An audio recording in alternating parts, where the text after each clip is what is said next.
It's Friday night, the weekend's here. We're talking about some action figures. There's 3 to get through, so let's kick it off tonight. The Toy Top Guide is 3 Figure Fridays, yeah. The Toy Top Guide is 3 Figure Fridays, yeah.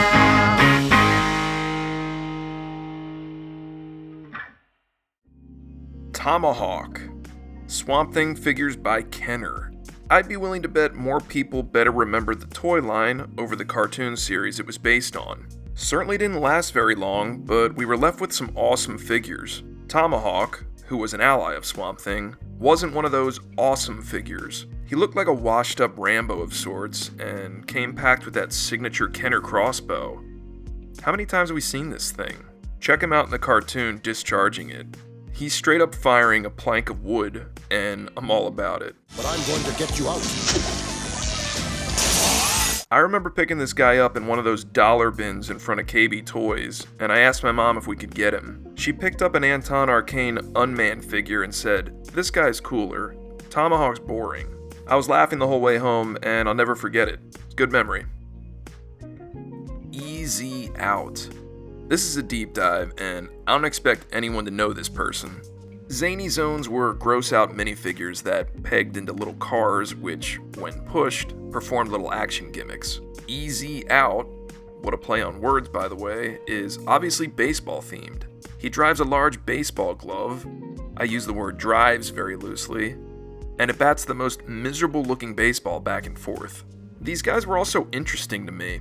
They were confusingly sold under the Hot Wheels moniker, so I'm sure vintage Hot Wheels completist collectors feel weird having to pick this stuff up. They seem to be getting harder and harder to find as time goes on, and I completely understand that. No comic, cartoon, or video game to tie these to. They tried to stand on their own, and unfortunately, they've all but definitively faded into obscurity. Fruity Pebbles Triceratops. Who didn't love Fruity Pebbles? I think it's been scientifically proven that you have exactly 19 seconds to eat a bowl of it before it all turns to mush. Anytime you got a toy out of the cereal box, it was great, but these Pack-In Dino figures were all especially awesome looking.